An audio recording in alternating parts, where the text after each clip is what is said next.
Today is rough, guys. I am literally standing here in my kitchen with no makeup on and kind of wet hair. So I did lay out my hammock today and got a little sunburn. So I guess we're starting spring break early. I'm going to make dinner. So I'm going to show you what I'm doing with this chicken that's frozen. It is actually thawing in my sink. So stay tuned and we're going to make some dinner from frozen chicken. All right. This is chicken that I buy at Costco in big bags and it's individually frozen. So I didn't really pre-plan today. So what I'm gonna do is just let this thaw in some running cold water. So this is just a pot that has fresh clean water in it. These are sealed in plastic. So I'm just gonna turn on my cold water and let that run in here. And then it'll thaw out in about 15 minutes and we'll have some chicken. All right, this is the inside of my little canned food cabinet. We don't have that much canned food, honestly, in our house. So we're gonna look through here, see what we have, pull out a couple of ingredients and try to make something with what we got. All right, so I'm gonna pull from my freezer again, and in this bag I have some chopped onion and some cilantro. So that's what I'm gonna use tonight. I'm just gonna make some kind of chicken enchilada dish with some beans and some tomatoes and, I don't know, some onion, garlic, cilantro, maybe some spices. So we'll see what we throw in there and how it turns out. All right, got my chopped onions from my bag. So these are frozen. I just put in 2 cloves of garlic. I'm gonna run these through my Ninja just to chop them a little bit more because my husband doesn't like onions. So I just chop them up and then he really doesn't even know they're in there. All right, we got our 2 pieces of chicken on this cutting board. I'm just gonna chop those up into little cubes and pop them in my cast iron skillet and get those a-going. Just wanted to show you how I kind of throw things together for dinner and then hope for the best, but it usually comes out pretty good. So here's my cast iron skillet. It has a little bit of avocado oil in it. Again, I use avocado oil to cook with because it does have a high smoke point at 460 degrees, so it's great for frying and sauteing, even grilling, so we use it often. So here's my pan, it's heated up. I'm gonna pop my chicken.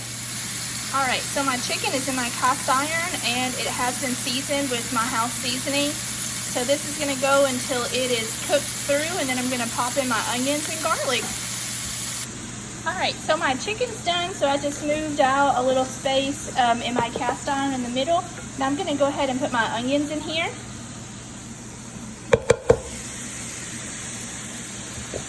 It's really steamy. All right, so this is just my onions and garlic, and I'm gonna let this kind of just cook. It won't take long at all because I did chop them up so finely in my Ninja food processor.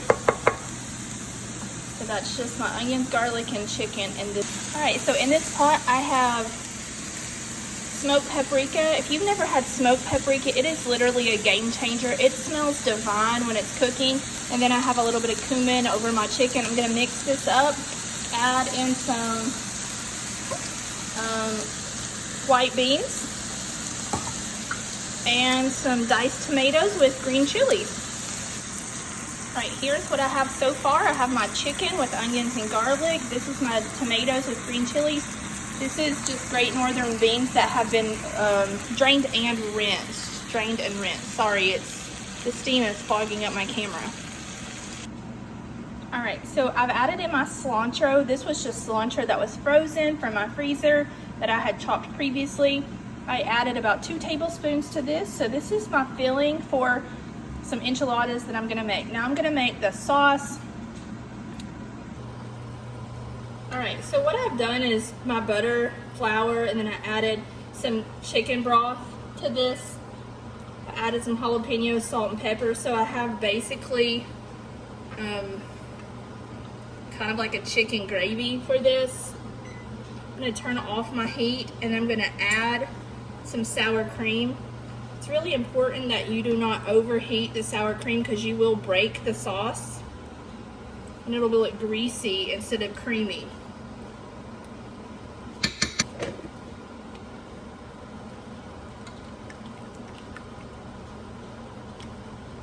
Just gonna melt this down, whisk it in.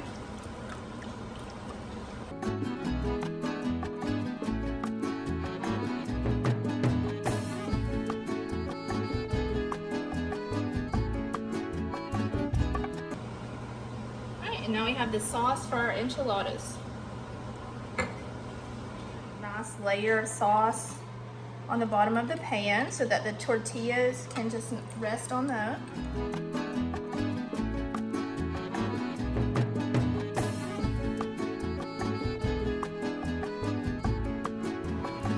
Alright, so I have some Monterey Jack cheese here. So this is a pack that I already had open, so I'm just going to use that for the top. You could use whatever cheese you wanted.